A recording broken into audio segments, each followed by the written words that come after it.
you're a vlogger or make any sort of video, then the Blackmagic Design ATEM Mini Pro is a very cool product indeed. I'm David Haig from Australian Video Camera and Creative Content, and in this video, I'm going to introduce you to the Blackmagic Design ATEM Mini Pro.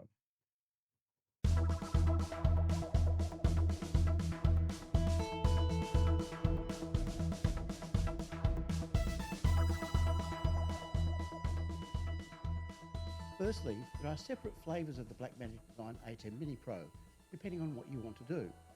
For most vloggers and bloggers, the base model, like you see here, is probably more than sufficient, and the one I've used for about 3 years now.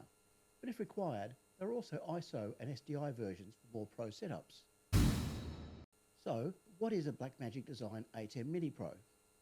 In simple terms, the ATEM Mini Pro is a control panel letting you connect up to 4 cameras via HDMI and 2 separate sound sources via standard 3.5mm jacks. You can then switch between cameras using the buttons along the bottom. Going back a couple of decades, that would have been pretty impressive for around a few $1,000s. Recently, Blackmagic Design also added USB-C webcam output for Zoom, OBS and so on, making it even more flexible.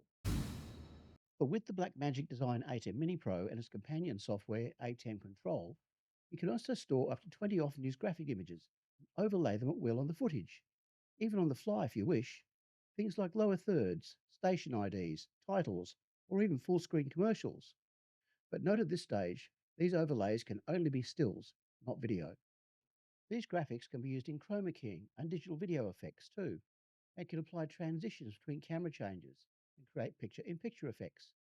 You are even able to preview what it's going to look like before you switch camera views or add a graphic using a multi-view output function. Best of all, with a Blackmagic Design ATEM Mini Pro, you can easily send the broadcast to live streaming platforms such as YouTube, Instagram, or Facebook, as well as store them to a hard disk for later use or editing.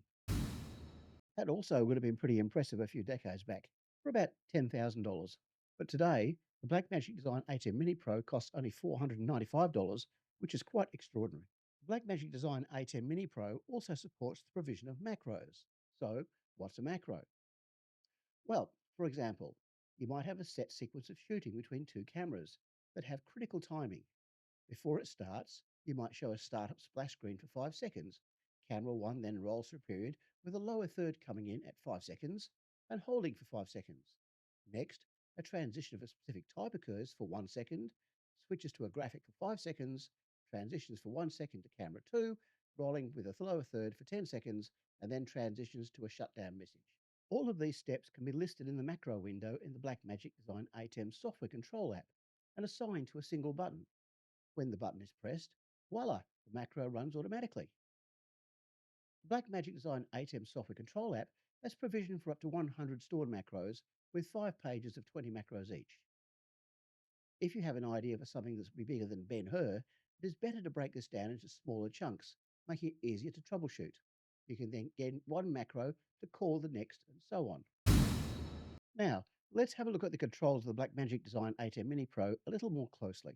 The top left bank of controls are for the 2 input mic ports, letting you turn a mic on or off and increase or decrease the gain. To the right of that are the picture-in-picture, also called PIP controls. The first 4 buttons are to choose the type of PIP, that is, the location of the overlaid picture, and the other 2 are for turning PIP on or off. In order for PIP to work, you must use the HDMI input 1 as the main image. The next block of buttons on the far right are to turn the upstreamer on or off, to turn on or off recording, including to an external hard drive, and to turn streaming on or off. Moving back to the left side of the Blackmagic Design ATEM Mini Pro, the next series of buttons are each tied to the large numbered buttons beneath each column. There are 6 buttons per channel. The first is to force the audio channel to follow the video channel for the selected camera. Next is a simple reset button for the channel, and below this, a pair of buttons to turn the channel on or off. Finally, a pair of buttons are there to increase or decrease the audio gain for this channel. The next bank of 4 buttons labeled duration designate how long a transition is, depending upon which is selected. A transition occurs whenever either the cut, audio, or FTB, that's fade to black, buttons are pressed, switching from the previous source to become the program source. The type of transition is chosen from the next bank, labeled Effect. The final bank of small buttons at the far right ask to select which camera has its video directed to the preview monitor. There are 4 numbered buttons for HDMI channel, a PGM button, which will display the program, that is, the camera that has its output being recorded or streaming, and the multi-view button. The multi-view option displays a window for each HDMI channel, the output channel currently in the preview mode, the output currently in program mode, audio meters, streaming status, and recording status. The large buttons labeled 1 to 4 show which inputs are currently active, which are in preview mode, and which are in program mode. The still and black buttons are also designated as inputs, similar to buttons 1 to 4, but in this case they allow you to pull a still from the media panel or simply show a black screen, useful for fade-outs and fade-ins, for example. The final 3 buttons control how a transition from one input to the next is applied. A cut is a straight jump from one input to the next. Auto uses whichever effect is applied and uses the applied duration, and FTB does a fade to black from the current program input. And that is the basis of using the Blackmagic Design ATEM Mini Pro. If you want to learn more, I recommend downloading the ATEM control software manual from the web address listed on your screen. Finally, you do need to be aware of a few limitations of the Blackmagic Design ATEM Mini Pro. At this stage, it can only deal with H.264 video at 1080p.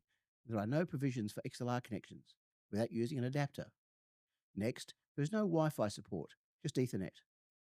There is no video playback from the media pool, only still graphics as mentioned, and there is only a single upstream keyer. Additionally, when recording to an SSD drive, you do need to check if the drive you have is one that has been tested to work by Blackmagic Design. For the price though, and the needs of what the average vlogger would use, the Blackmagic Design ATEM Mini Pro is extraordinary value for such technology. I hope this video has been of some help and that you'll give it a like. I'll be most grateful if you do. And to make sure you are notified of when new videos are available, don't forget to subscribe. Once again, I'm David Hay from Australian Video Camera and Creative Content. My contact details, if you wish to get in touch, are at the bottom of the screen. Thanks for watching.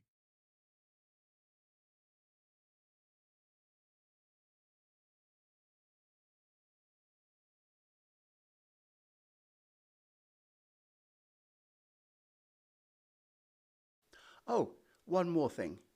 If you use a GoPro or other action-type camera, I think you'll like my free 60-page e-magazine. You can download it from my website at www.creativecontent.au and select the option in the menu bar.